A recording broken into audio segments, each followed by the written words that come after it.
سلام خدمت همه دوستان. علی یوسفی هستم با خلاصه کتاب Unit Testing Principles, Practices and Patterns فصل 6 Styles of Unit Testing آقای ولادیمیر خوریکوف. در این فصل سبک یونیت تستینگ رو بررسی میکنیم، سبک Output Based, State Based و Communication Based. خب اول Output Based رو توضیح میدیم. این سبک بهش فانکشنال هم میگن چون ریشه در برنامه‌نویسی فانکشنال داره. در این سبک ما فقط یک ورودی داریم که در این تصویر میبینید و در نهایت یک سری عملیات داخل تابع ما انجام میشه و در نهایت یک خروجی داریم و هیچ وضعیتی وسط برنامه تغییری توش ایجاد نمیشه و هیچ ساید افکتی نداره و کافیه ما یک ورودی بدیم و خروجی رو در نهایت چک کنیم بر اساس همون مورد. مثلا اینجا یک تابع داریم به نام پرایس انجین، میخواد که یک کلکول دیسکانت رو انجام بده. یه سری پروداکت میگیره، یه ورودی هاشن و بر اساس اونها یک سری محاسبه انجام میده و برای ما یک دیسکانتی رو برمیگردونه. یک عملیات محاسباتی است. و یه تست هم اینجا براش نوشته دیسکانت of two products. دو تا پروداکت رو داده بهش. این فاز ارنجش هست که یک پروداکت به نام هند واش و یک پروداکت به نام شامپو و در نهایت نیو پرایس انجین کرده و در گام بعدی که اکت ما هستش سات کلکیولیت دیسکانت پروداکت 1 و 2 فراخوانی شده و دیسکانت داخل این متد که اینجا هستش محاسبه شده و ریخته توی دیسکانت و در نهایت عملیات اسرت روی این دیسکانت انجام شده. اینجا هم به صورت تصویری میبینید که ورودیای ما پروداکت هندواش و پروداکت شامپو هست و اون محاسبه تخفیف ما و در نهایت خروجی ما که چک میشه و میشه توی تست به سادگی چکش کرد و هیچ وضعیت میانی تغییر نمیکنه. سبک بعدی سبک استیت بیس هست که بعد از این که ما ورودی‌هامون رو دادیم یه سری استیت ها تو برنامه تغییر میکنه و ما میایم این استیت ها رو تستشون میکنیم. به عنوان مثال اینجا ما یک کلاس اوردر داریم، یه سری پروداکت هم داریم داخلش، پروداکتس که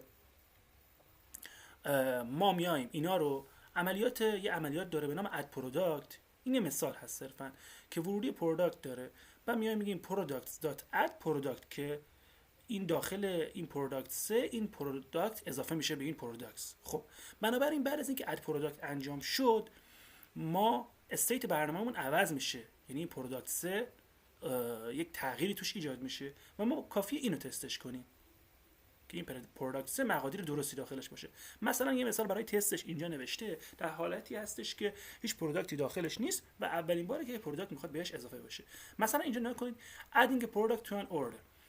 خب در گام اول که ارنج ما هستش یه پروداکت هندواش بهش اضافه میکنه، سپس نیو اوردر میکنه و در گام بعدی که اکت ما هستش عملیات اد پروداکت انجام میشه و پروداکت بهش اضافه میشه و در گام نهایی چک میکنه که تنها یک پروداکت داخلش باشه چون خب قبلش هیچی نداشته و اون پروداکت دقیقاً همین پروداکتی باشه که ما اضافه کردیم بهش. سبک بعدی سبک ماکیس یا کمیونیکیشن بیسد هست که ما در حقیقت میایم تمام ارتباطات با کلابوریشن ها رو ما میایم ماک میکنیم و اونها رو چک میکنیم که در ادامه مفصل توضیح میدیم با یک مثال. اینجا نگاه کنیم ما یک عملیات داریم به نام سند ایمیل. برای سند ایمیل در فاز اول ما ارنجمونه که یک ایمیل گیتوی داریم که این رو میایم ماکش میکنیم و به عنوان ورودی به کنترلرمون میدیم که همون سات ما هستش در اینجا و یک تابعی داریم به نام گریت یوزر که به این ایمیل قرار یک عملیات گریتی انجام بده و در انتها اسرتش میکنیم که توی این اسرت وریفای میکنیم که داخل این سات ما حتما عملیات x.send greetings ایمیل فقط یک بار فراخوانی بشه نه بیشتر. کمیونیکیشن بیسد باید حتی الامکان ازش دوری بشه. البته اینجا یک مثال کاملا مشروع از استفاده کمیونیکیشن بیسد هست. چرا؟ چون ارسال ایمیل یک چیزی همونجور که در فصل گذشتم گفتیم یک چیزی است که بر دنیای خارجی تاثیر میذاره و کاربر خارجی این رو میبینه و درگیر ایمپلمنتیشن دیتیل هم نمیشه و فالس پوزیتیو هم ایجاد نمیکنه و استفاده درستی از این سبک هست. خب حالا میخوایم ما این سه سبک رو مقایسه کنیم بر اساس 4 رکنی که قبلا گفته بودیم: protection against regressions, resistance to refactoring، fast feedback و maintainability. خب اول میایم متریک های protection against regressions و feedback speed رو بررسی میکنیم. خب protection against regression محصول 3 مشخص است و به هیچ سبک خاصی وابستگی نداره. 3 مشخصه چیه؟ اولی که مهمترین هست میزان کدی که توسط تست آزمایش میشه. خب این چیز بدیهیه، هر چی کد بیشتری تست بشه از محصول ما، از اون پروداکشن کد ما، خب منطقاً پروتکشن اگینست رگرشن هم بهتر خواهد بود. 2 اون کدی که تست میشه، پیچیدگی کد، هرچی اون کدی که پیچیده تره بیاد مورد تست قرار بگیره، خب منطقاً احتمال این که ما خطا رو کشف کنیم بهتر است. و مورد بعدی هم اهمیت دامنه، هرچی دامنه مهمتری باشه باز هم سبب میشه که ما خطاهای مهمتری رو پیدا کنیم و کشف کنیم و بنابراین به هیچ سبک خاصی بستگی نداره. مورد بعدی فیدبک اسپید هست که به هیچ سبک خاصی وابستگی نداره و تا زمانی که تست شما وابستگی اوت آف پروسس را اجرا نکنه در حوزه یونیت تسته. مورد بعدی مقایسه متریک ریزیستنس تو ریفکتورینگ هست. این متریک نشان دهنده اینه که بعد از ریفکتورینگ چقدر فالس پوزیتیو تولید میشه که ما گفتیم خیلی در فصل گذشته گفتیم خیلی از برنامه‌نویسا این متریک رو متاسفانه دست کم میگیرن و در بلند مدت ضربه سنگینی به رشد پروژه میزنه و این متریک جزو متریک هایی که واقعا غیر قابل مذاکره است. بهترین سبک برای این روش که حالا تو ادامه هم با جزئیات خواهید دید، سبک output based تستینگ هست. اولویت بعدی ما state based تستینگ و بدترین گزینه communication based تستینگ هستش. output based تستینگ یعنی خوبیش این هست که ما یک ورودی و یک خروجی رو فقط تست میکنیم، یک خروجی رو تست میکنیم و یک خیلی سطح کمی ارتباط داره با برنامه ما و فقط در حالت‌های فالس پوزیتیو میشه که مثلا خود اون متد خودش ایمپلمنتیشن دیتیل باشه در قسمت ما، وگرنه کمترین مقدار ممکنه فالس پوزیتیو رو به ما برمیگردونه. اولویت بعدی ما استیت بیس تستینگ هستش. استیت بیس بهتر از اوتپوت بیس هست، ولی چون خب باز هم حالت‌های بس برنامه رو تست میکنه، حالت‌های زیادی رو درگیر میشه، احتمال فالس پوزیتیو توش زیاد میشه. و بدترین مورد برای ما کمیونیکیشن بیس تستینگ هستش که باید دوری کنیم ازش و فقط در جایی که ما با محیط خارج از برنامه در ارتباطیم، با لبه‌های مرز که کاربر خارجی ما میبینه، باید سراغ این تستا بریم و حتی امکان ازش دوری کنیم. و اینجا هم نوشتم من برای تاکید نباید تعاملات با استاپ ها را با این روش تست کنیم. ماک ها نیست تنها زمانی مفیدن که از مرز اپلیکیشن خارج شدن و اثرات جالبشون در خارج اپلیکیشن دیده بشه. ببینید استاپ ها وقتی بود که ما یک چیزی رو می‌خواندیم، ماک ها وقتی بود که یک چیزی رو یک ساید افکتی رو می‌خواستیم ایجاد کنیم که داریم میگیم که آقا این کارو انجام ندید. فقط وقتی که مثلا تو مثال ایمیل که براتون زدم تو چند تا صفحه پیش، اون ایمیل در مرز اپلیکیشن و خارج است که کاربر می‌بینه و ایمپلمنتیشن دیتیل محسوب نمیشه. مورد بعدی مینتینبیلیتی هست که وابستگی زیادی به سبک تست داره، یعنی واقعا خیلی مهمه. حالا ما تو ادامه به جزئیات و تک به تک بررسی میکنیم. قابلیت نگهداری با 2 تا شاخص مد نظر داره که روش تاثیر میذارن. یکی درجه سختی فهمیدن تست نوشته شده، یعنی هر چقدر تست ما سایزه، که اینم عموما سایز تست بستگی داره، یعنی هر چی سایز تست ما کوچیک‌تر باشه سبب میشه که فهمش بالاتر بره و قابلیت نگهداریش هم بهتر بشه. و مورد بعدی که درجه سختی اجرای تست سبب میشه، مورد بعدی درجه سختی اجرای تست هست. درجه سختی اجرای تست همون بحث وابستگی اوت آف پروسس هست که ما مستقیم باهاشون کار میکنیم که خب ما در اینجا اصلا اونا مد نظر ما نیستش، چون اگه بخوایم مستقیم با اونا کار کنیم که دیگه کلا از این تستینگ خارج میشه، کلا سرعت ما هم میاد پایین و کلا آماده سازیش و اینا کلا خیلی هزینه نگهداری بالا داره. مثلا یه فایلی رو باید آماده سازی کنی، یه جایی میخوای تغییری بدی و در نهایت کلینش کنی، باز دوباره آماده سازی برای تست دیگه بکنی. اینها خودش سختی های خاصی داره که ما ازش باید دوری کنیم. خب حالا میخوایم به ترتیب بحث هزینه‌های نگهداری رو بررسی کنیم. برای آوتپوت بیس که اینقدر واضح هست که خیلی آسونه، یک ورودی کوچیکی داریم، یه خروجی، این تست میشه و کمترین هزینه ممکن رو برای ما داره. حالا برای استیت بیس با مثال میخوایم یک بررسی انجام بدیم. فرض کنید ما یک آرتیکلی داریم که میخواد بهش یک کامنتی اضافه بشه. تستش اینجا نوشته شده. adding a comment to an article. خب فاز اول ارنج ما هستش. سات داریم نیو آرتیکل، تکست، author، now، این تاریخش، این دیتا ها اضافه شده بهش و در نهایت عملیات اد کامنت انجام شده که این اد کامنت به این سات اضافه شده. بعد باید تمام اون استیتش رو چک کنیم، یکی داخلش باشه، داخل اون آرتیکل باشه، بعد کامنت صفرش تکستش برابر با این تکست باشه، آدرش برابر با این آدر باشه، کرییتد دیتش برابر با ناو باشه و کلا ببینید صحت سنجیش خیلی زیاده، فاز آماده سازیش خیلی بزرگه، فضای زیادی رو میگیره. تازه این یه مثال ساده هستش. البته میشه کمی این رو آسون ترش کرد با استفاده از مثلا هلپر متد ها. مثلا اینجا آمدیم ما یک هلپر متد نوشتیم براش should contain number of comments 1 dot with comments text other now.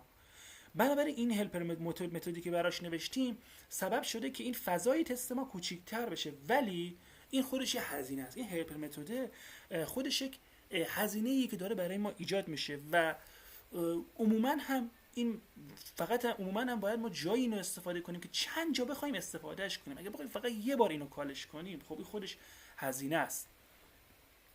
یک روش دیگه هم اینه که ما این کلاسی که میخوایم تستش کنیم ولیو بشه، یا استراک باشه یا که عموما بنا به شرایطی که هست نمیشه، یا از ایکوالی ممبرز ها توی سی شارپ استفاده کنیم که تبدیل به ولیو بشه و بیایم مثلا از یک فلوئنت اسرشن استفاده کنیم برای واضح بودنش و بعد بیایم یه تابع بنویسیم sat.comments.should.be equivalent to comment که همین عملیات صفحه قبل رو انجام میده، ولی خب کلا توی خط هست. ولی خب بازم میبینید ما فضای زیادی داریم که داره تست میشه و این عملیات اکولیتی ممبر ها خودش یک مسئله داره که ما اینجا کد پولوشن شده. یعنی ما برای این که بیایم یک عملیات تستی رو انجام بدیم اومدیم مثل کدای دیگه به کلاسمون انجام اضافه کردیم که خود این هزینه هستش. اینها مهم هست که باید در نظر بگیریم. مورد بعدی هزینه نگهداری های سبک کمیونیکیشن بیسد هست. این سبک خیلی هزینه نگهداریش بالاست. ما باید تمام استاپ ها و استاپ ها رو براش شرایطش رو بنویسیم که مثلا فلان متد فراخوانی شد، فلان ورودی ها رو داره، فلان خروجی رو برمیگردونه. برای تمام استاپ ها باید این پیاده سازی ها انجام بشه توی اون تست. علاوه بر این بعضی وقتا از ما وقتی ماک انجام میدیم زنجیره‌ای از ماک ها هسته، چند تا وابستگی به هم هستش و همه اونها رو باید ما کاندیشناش رو بنویسیم که خیلی فضای زیادی میگیره و خیلی هزینه بردار هست. این سبک که اصلا کلا باید بهتره حتی الامکان ازش دوری کنیم.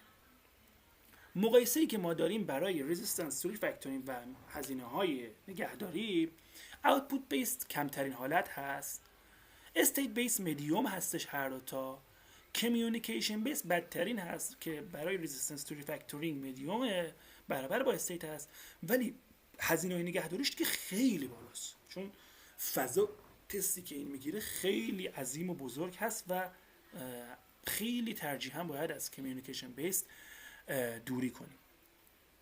حالا میخوایم بریم سراغ بررسی معماری فانکشنال. اصلا برنامه‌نویسی فانکشنال چیه؟ نام دیگر سبک اوتپوت بیس در حقیقت سبک فانکشنال هست. یعنی ما اینو که داریم معرفی میکنیم، هدف ما از سبک فانکشنال این هست که میخوایم اوتپوت بیس تستینگ انجام بدیم که بهش به مباحث برنامه‌نویسی تعابیر ریاضی برمیگرده که بهش مثلا تیکال فانکشن یا پیور فانکشن هم میگن. در این سبک ما سیگنچر متد برامون مهم هستش. یعنی ما یک نام متد داریم، یه خروجی متد داریم و یه ورودی متد داریم. همینجا که می‌بینید متد سیگنچر ما تو این عکس که ببینید یه خروجی هست، یه نام و یه اینپوت. دیگه هیچی برای ما مهم نیست غیر از این خروج، این سیگنچر که کلکیولیت دیسکانت که مثال ما هم بودش خودش یک روش اوتپوت بیس بود. خب حالا یه تعریف داریم توی ریاضیات که تابع رابطی است بین دو مجموعه که برای هر عنصر در مجموعه اول دقیقاً یک عنصر در مجموعه دوم پیدا میکنه. مثلا fx مساوی x به علاوه 1. خب اگه یک x1 باشه این طرف تو مجموعه y 2 داریم خروجی رو، اگر x2 باشه 3 و الی آخر. و برای مثلا کلکیول دیسکانت به ازای پروداکت هند واش و پروداکت شامپو همیشه خروجی ما 2 صدم هست. برای پروداکت سوپ همیشه خروجی ما 1 صدم هست و تغییر نمیکنه. و برای پروداکت سوپ و پروداکت سی سالت همیشه خروجی ما 2 صدم هست و تغییری نمیکنه. خب ما میخوایم قبل از اینکه به جزئیات وارد این روش بشیم انواع ورودی ها و خروجی های هیدن رو بگیم. اولین موضوع ساید افکت ها هستن. ساید افکت ها خروجی های هیدنی هستن که در برنامه ما ایجاد میکنیم که در برنامه‌نویسی فانکشنال میخوایم از اینا دوری کنیم. مثلا ساید افکت ها چی هستن؟ وقتی شما میایین توی تابعتان میایین یه چی تغییری روی یک متغیر میوتبل یا استاتیک ایجاد میکنید، یه وضعیت میانی رو عوض میکنید، یا روی دیتابیس یا یک فایلی تغییرات ایجاد میکنید، یا یک ایمیلی ارسال میکنید، اینا همه ساید افکت هستن. مورد بعدی اکسپشن ها هستن. این هم یک خروجی هیدن هست. چرا؟ چون با سیگنچر برنامه متد ما در یکی نیست و وقتی پرتاب میشه دیگه کلا از اون سیگنچر خارج میشه و ما نمیدونیم به کجا داره میره.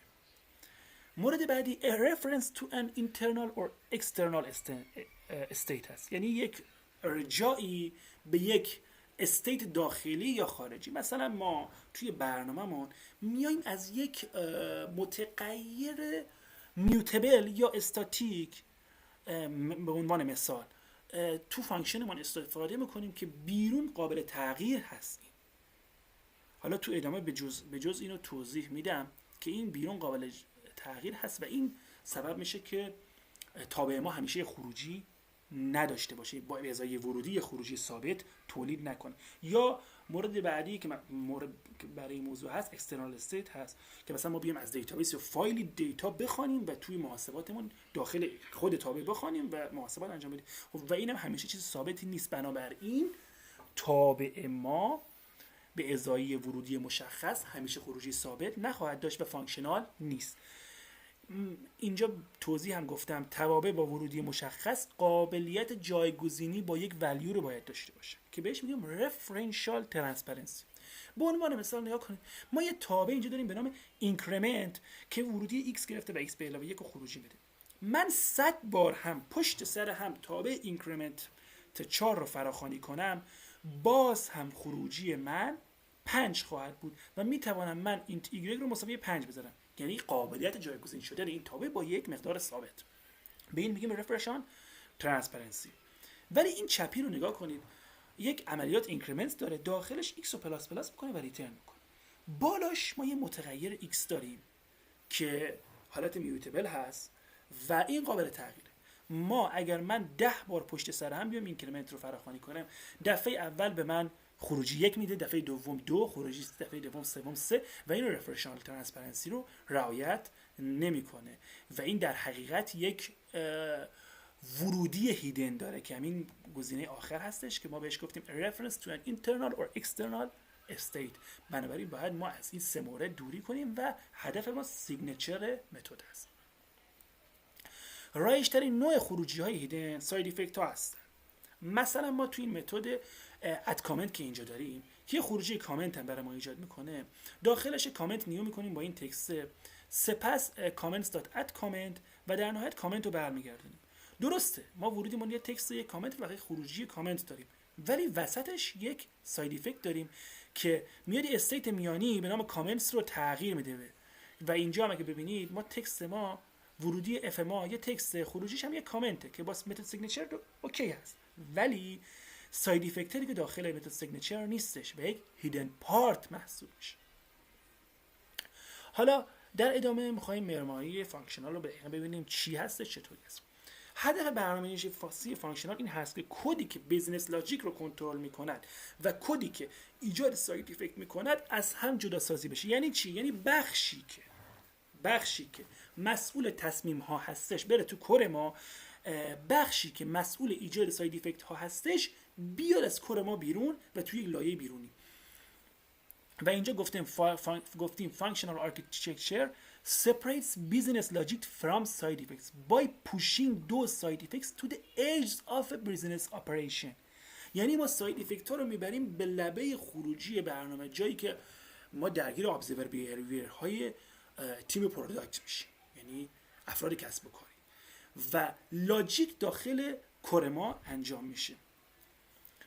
به عنوان تعریف، معماری فانکشنال میزان کد نوشته شده به صورت فانکشنال رو ماکسیموم میکند و کدهایی که ایجاد ساید افکت میکنند رو حداقل میکنه. یعنی ما در روش آبجکت اورینتد پروگرامینگ ما می آمدیم کد قابل فهم میکردیم با این کپسوله کردنش. یعنی ما می آمدیم جاهای خصوصا شیر دیپندنسی رو این کپسوله میکردیم که احتمال خطا رو کاهش بدیم. ما میایم توی فانکشنال پروگرامینگ میایم سعی میکنیم اکثر لاجیک رو ببریم تو بخش فانکشنال یا ایمیوتبل که ماکسیموم بشه، که در حقیقت ما سعی میکنیم اینو کاهش بدیم اون بخش رو، به جای اینکه این کپسولش کنیم و کدایی که ایجاد ساید افکت میکنن رو بیاریم تو همون لبه خارجی و حداقل ممکنه باشن. خب اینجا ببینید یه تصویر هم داریم که یک فانکشنال کور داریم، یه میوتبل شل بیرونش هست. من اینجا نوشتم عملیات جداسازی بیزینس لاجیک و ساید افکتس با جداسازی دو نوع کد زیر انجام میشود. کدی که تصمیم میگیره، کدی که بر روی اون تصمیمات عملیات هایی رو اجرا میکنه. ما یه میوتبل شلی داریم که یه سری دیتایی رو از ورودی میگیره، این دیتا رو میفرسته به فانکشنال کد ما، سپس فانکشنال کور ما تصمیمات رو میگیره بر اساس این ورودی و این دستورات رو صادر میکنه به میوتبل شل که میوتبل شل بیاد یه سری عملیات رو بیرون داخل خودش انجام بده. اگه ذخیره سازی هست، اگه ارسال ایمیلی از کاری هستش، اینجا انجام بشه. حالا میخوایم ما معماری فانکشنال و هگزاگونال رو بررسی کنیم. هدف هر دو تا جداسازی نگرانی ها بود. هدف این بود که کانسرن های ما در حقیقت دامین ما لاجیک باشه، همینطور که توی این وسط صفحه می‌بینید دامین ما بیزینس لاجیک ما باشه و اون عملیات هایی که با سرویس های خارجی از جمله دیتابیس، فایل و ایمیل، اس ام اس و هر سرویس خارجی هست تو لایه اپلیکیشن سرویس باشه. و در حقیقت معماری فانکشنال زیر مجموعه‌ای از معماری هگزاگونال هست، ولی به صورت خیلی افراطی تر. نگاه کنید توی معماری هگزاگونال ما میتوانیم مثلا داخل دامینمان یک مثلا استیت میانی رو عوض کنیم، مثلا بیایم یه اد کامنت رو داخل این انجام بدیم، بعد کامنت رو برگردونیم بیرون توی اپلیکیشن سرویس، تو اپلیکیشن سرویس سیو نهایی رو انجام بدیم. ولی توی روش فانکشنال حتی اجازه این کار رو هم نداریم، حتی اجازه تغییر استیت میانی رو هم نداریم و فقط ورودی و خروجی برای ما ملاک هست و نمیخوایم هیچ ساید افکتی ایجاد بکنیم. با یک مثال میخوایم مهاجرت کنیم به معماری فانکشنال و تست اوتپوت بیس. اینجا در این بخش یک مثال رو بررسی میکنیم. نخست از یک روشی که اوت آف پروسس دیپندنسی، اول یک مثال براتون معرفی میکنیم که خیلی ساده هست و کاملا با اوت آف پروسس دیپندنسی ها در ارتباط هست. سپس اون رو ریفکتور میکنیم و به روش استفاده از ماک ها مهاجرت میکنیم و در نهایت از روش استفاده از ماک ها به معماری فانکشنال مهاجرت میکنیم. این مثال ما هست که یک سیستم آدیت هستش. توی سیستم آدیت ما یه سری ویزیتور داریم که هر وقت که آمدن سیستم ما رو ویزیت کردن، نام و تاریخ ویزیتشان داخل فایل ما ذخیره میشه.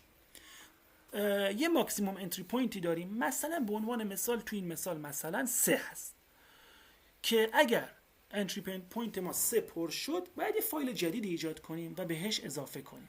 مثلا اگر آدیت یک ما 3 تاش پر شده بود و یک ورودی جدیدی، ویزیتور جدیدی اومد، میاد توی آدیت 2 میشینه. اگر هم پر نشده بود که داخل آدیت 2 که آخرین فایل ما هست اضافه میشه و الی آخر.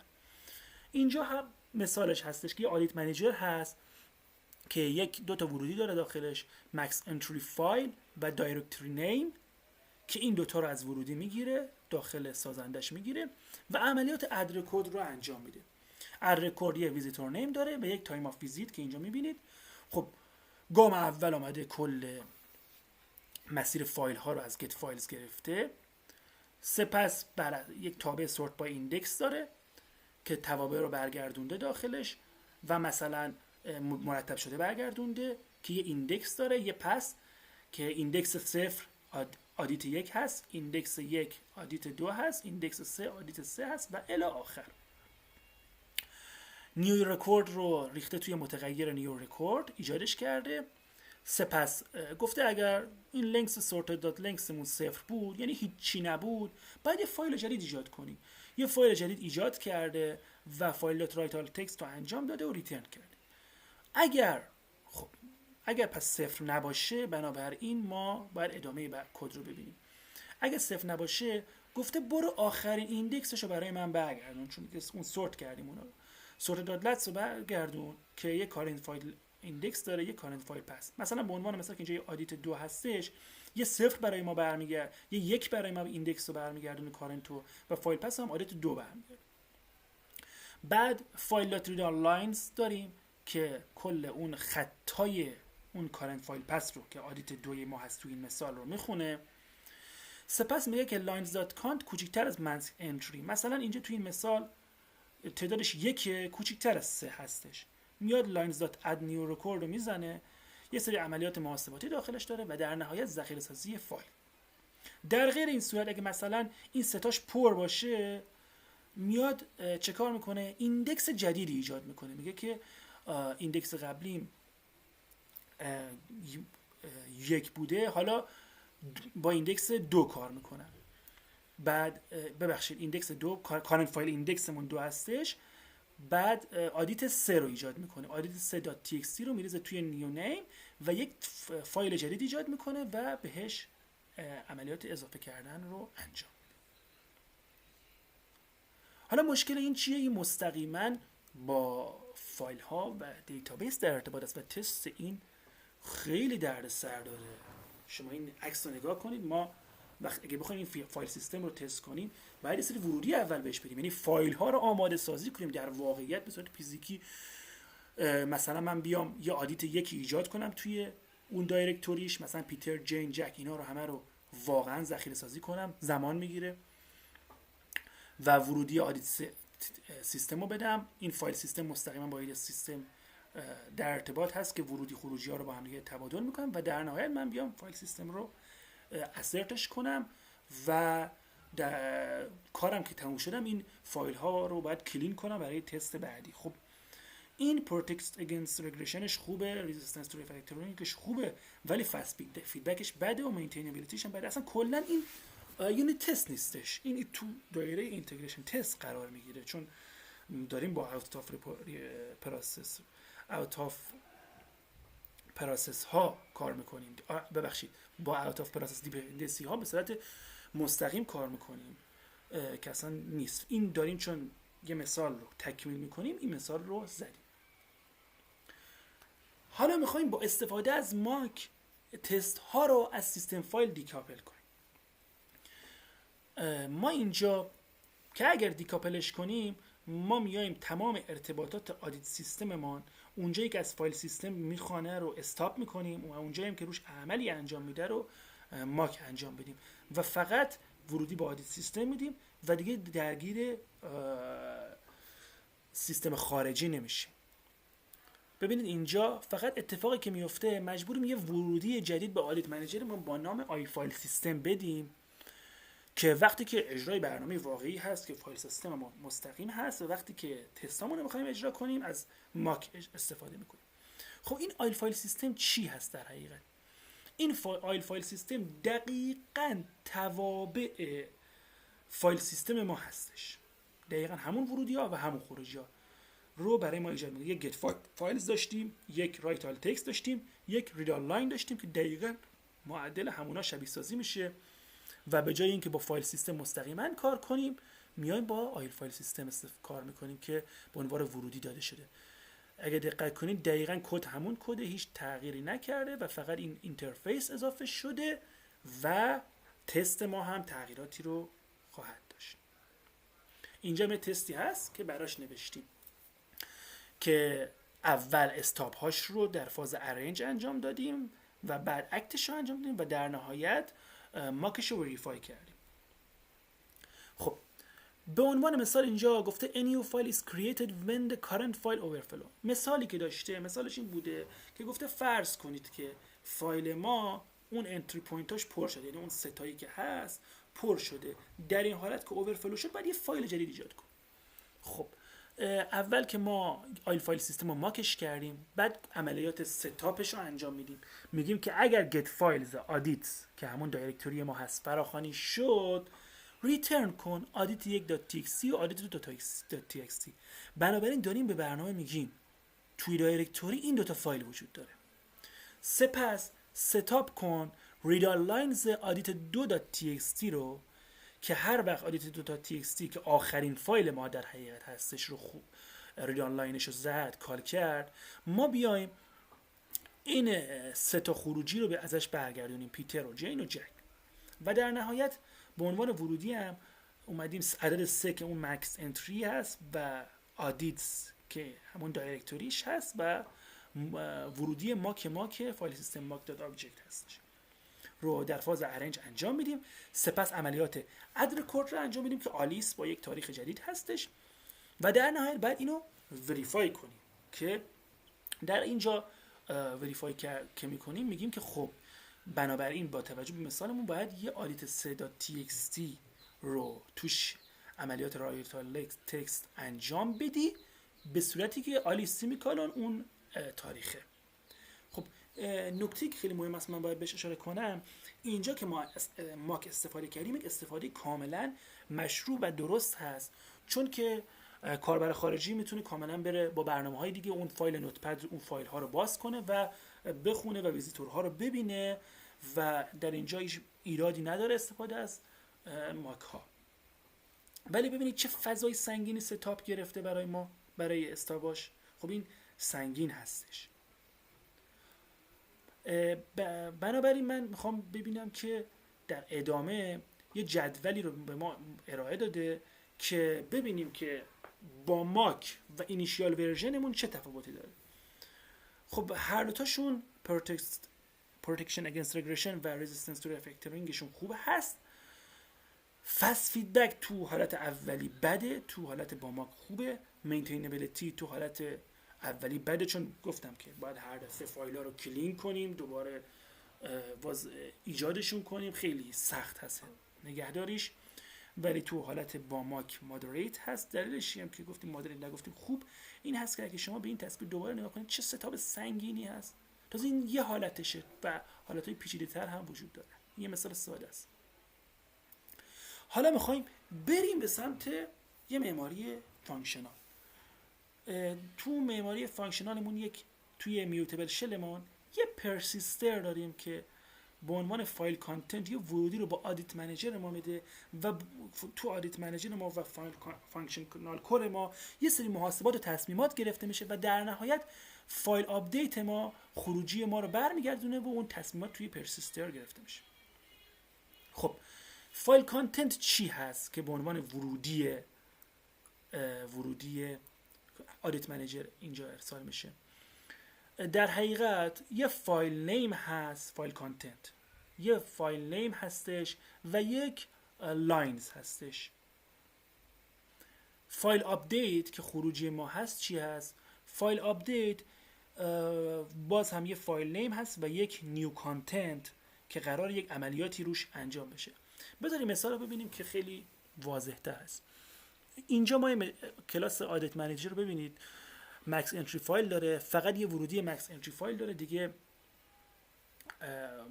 اون ورودی قبلی رو نداره که داشتیم. ورودی قبلی چی بوده؟ مثلا تو مثال قبلی که داشتیم مجبور بودیم اون دایرکتوری رو گفته بودیم و اون آی فایل سیستمی که برای ماک فرستاده بودیم بود. اینجا فقط مکس انتری پوینت رو داریم، مکس انتری پر فایل رو داریم.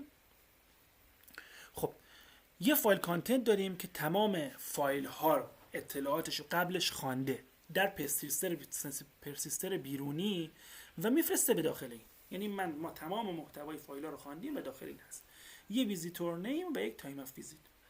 دقیقاً تمام عملیات شبیه قبل است. فقط یه سری تفاوت های کوچیکی داریم. مثلا گفتیم اگر sorted.length مساوی 0 بود، بیا چیکار کن، ریترن کن نیو فایل آپدیت، آدیت یک txt و نیو رکورد. نگاه کنید دستور رو داریم به بیرون ارسال میکنیم و اون دستوره میره بیرون اجرا میشه و بیرون میریم اون عملیات ذخیره سازی رو انجام میدیم. یا مثلا وقتی که lines.conf کوچیک‌تر از max entry pair فایل بود، ما میایم دوباره همون فایل نیم و اون نیو کانتنتی که قرار ایجاد بشه رو برمیگردونیم که بره عملیاتش انجام بشه و اینا کلا ذخیره سازی دیگه داخلش نیست، دستورها به بیرون ارسال میشه. و در بیرون هم که پرسیستر ما هست، پرسیستر در حقیقت در لایه اپلیکیشن سرویس لیر ما قرار میگیره و اپلیکیشن سرویس ما میاد پرسیستر رو استفاده میکنه که ورودی بده به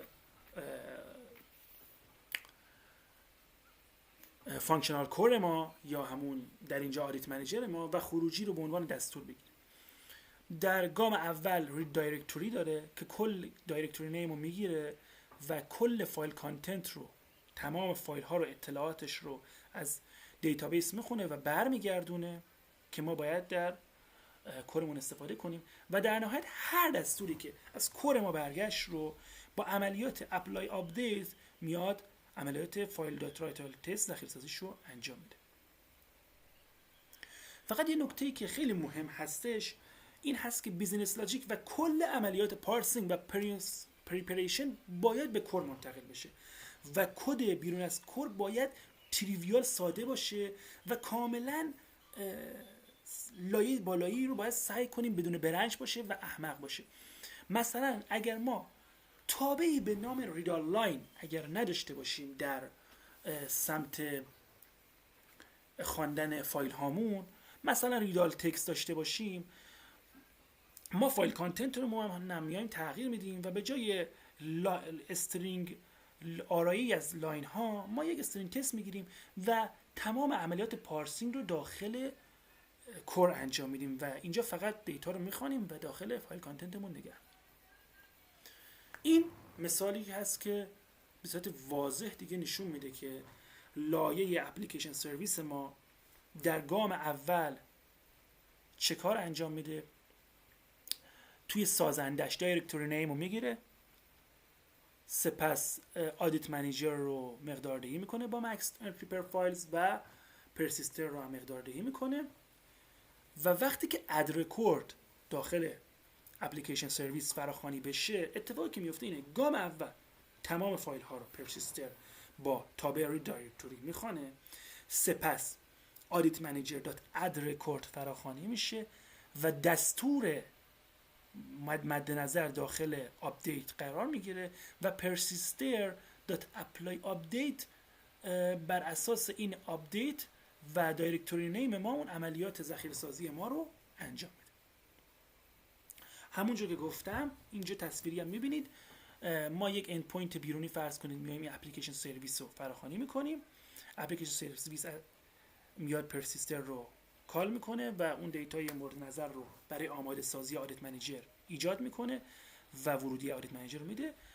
آدیت منیجر دستور رو میده به پرسیستر و در نهایت پرسیستر عملیات رو انجام میده. پرسیستر و اپلیکیشن سرویس کلا داخل لایه اپلیکیشن سرویس لیر هستن و آدیت منیجر هم همون کور ما هستش. حالا اینجا یه مثالی از تستش رو ببینید. ما یک سات آدیت منیجر 3 داریم که در حقیقت ما اون انتری پوینت و پوینتش رو داریم میدیم. بعد میایم به عنوان مثالی که اینجا داریم همون مثال اوورفلو قبلی هستش که گفتیم a new file is created when the current file overflows. توی فایل کانتنتمون یه آدیت یک txt ایجاد میکنیم، یه آدیت دو تا txt با شرایطی که 3 تا رکورد هم داخلش باشه. سپس عملیات اکت رو انجام میدیم که این اد رکورد رو کال میکنیم با فایلز آلیس و datetime.parse و در نهایت اسرتمون رو چک میکنیم که ما داریم میگیم که اون فایل نیم ما باید assert.txt باشه و کانتنتمون هم آلیس سیمیکالون همون تاریخ ویزیت هستش که باید به عنوان دستور بیرونی است. ما اصلا دیتابیس خارجی، فایل خارجی و اینا رو تست نمی کنیم و فقط لاجیک رو داریم توی این مثال تست میکنیم. خب اینجا در اون مثال قبلی دیدیم که ما assert.equal نوشته بودیم نیو فایل آپدیت و آپدیت. حالا گفته ما میتونیم از همون لایبرری فلوئنت اسرشن هم استفاده کنیم که البته باید اون کلاس ما یا استراک باشه یا از اکویلیتی ممبرها استفاده کنیم که برای خوانایی بیشتر هستش. شما نگاه کنید ما وقتی میگیم assert.equal new file update این مقادیر و آپدیت برای باشن یک حالت خواناییش کمتر از حالت پایینه. حالت پایین گفتیم آپدیت ما بایستی برابر باشه با این نیو فایل آپدیت. این خیلی خواناتر از این حالت بالایی هستش که اگر خواستید میتونید از این لایبرری فلوئنت اسرشن استفاده کنید. خب حالا ما در جدول ما میخوایم مقایسه این سه حالت رو ببینیم. اینیشال ورژن که یادمونه در هر سه حالت پروتکشن اگینست رگرشن و رزिस्टنس تو ریفکتورینگ خوب هست. فست فیدبک تو حالت اولی افتضاح بود ولی تو حالت دوم خوب هست. مینتینبیلیتی تو حالت اول بد بود، تو حالت دوم متوسط بود، به حالت آخر خیلی خوب بود چون دیدیم که ما ستاپ آنچنانی نداشتیم، اون ستاپ‌های سنگین رو نداریم و خیلی کار راحت تر شد و خوب شد. حالا ما می‌خوایم مثل توسعه و بهبودای روی مثال قبل بزنیم. فرض کنید نیاز داریم تمام لاگ‌های مربوط به یک کاربر خاص حذف بشه. مثلا یه تابعی داریم به نام delete all mentions. خب توی مثال باید یک آرایه‌ای از دستورات برگردونیم. خب این داخلش ممکنه شاید افراد کسب و کار نیاز داشته باشن که بعضی از فایل‌های خالی هم حذف بشه. بنابراین ما ممکنه دیگه فایل آپدیت جواب کار ما رو نده و نیاز داشته باشیم که یک کلاس دیگه‌ای داشته باشیم که عملیات اکشن رو هم به ما بده که مثلا به ازای هر فایلی چه اکشنی، عملیات آپدیتش رو میخواد انجام بده، عملیات دیلیتش رو میخواد انجام بده و اون دیگه جوابگو نیست و باید یه چیز جدیدی رو اضافه کنیم بهش. یا بحث ارور هندلینگ چجوری میشه؟ مثلا اگر به عنوان مثال اگر ولیدیشن ماکسیمم طول کاربر داشته باشیم چه کار کنیم؟ خب راهکارهای متفاوتی هست. یه راهش هستش که ما دو تا خروجی داشته باشیم، یکی فایل آپدیت و یک کلاسی به عنوان ارور که اگر ارور سمت اپلیکیشن سرویس برگشت، اگر ارور وجود داشت ارور رو پروپاگیت میکنه و اگر ارور وجود نداشت عملیات پرسیستر میاد دستور آپدیت رو میخوانه و انجام میده. یا میتواند این ارور داخل خود این آپدیت باشه خندم گرفت برگردونیمش، مثلا یک ریسپانس مدلی داشته باشیم که آپدیت رو انگار داخل خودش داشته باشه. حالا روش مختلفی هست که این روش فانکشنالمون رو رعایت میکنه و یه ورودی داره و یه سری خروجی داره.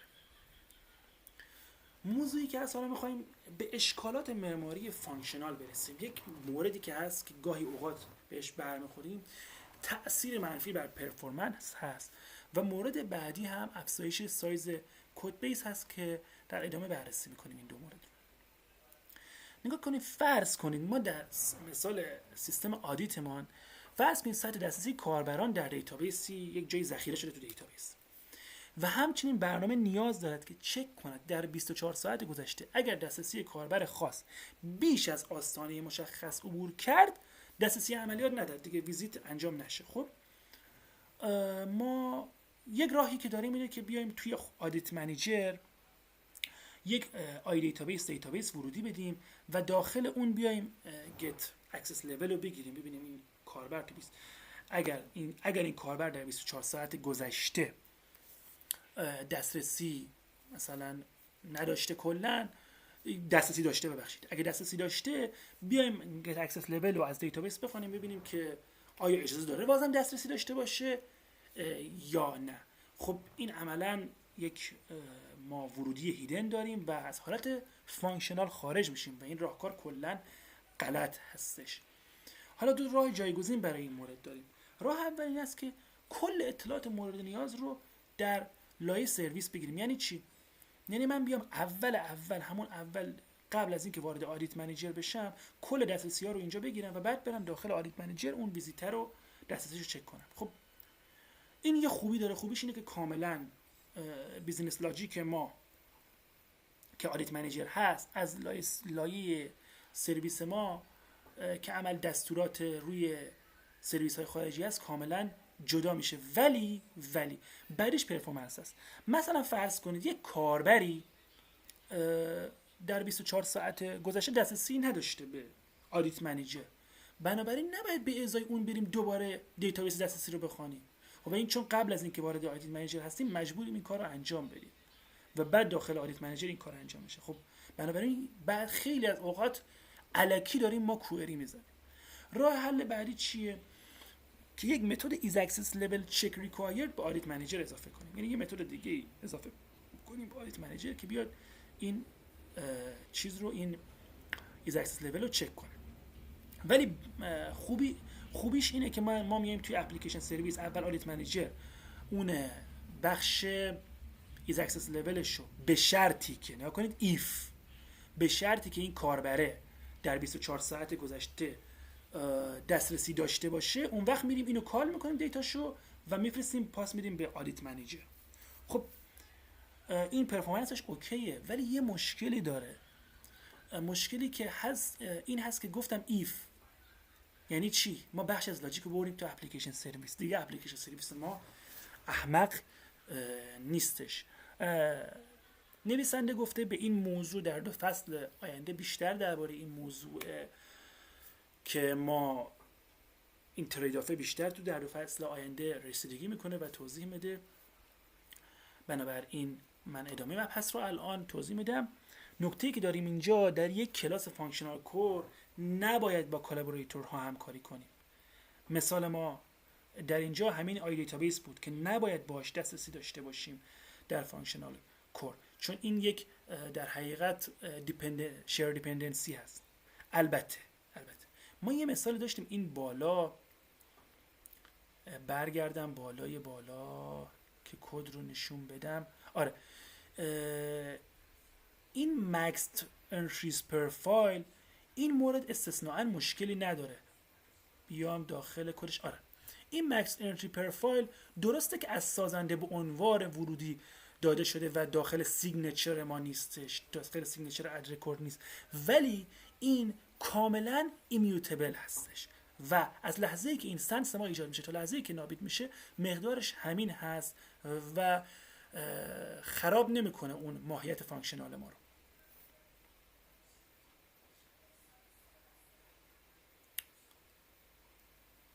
خب از اشکالاتی که داشتیم بررسی میکردیم، مورد اول که خب گفتیم پرفورمنسش هست.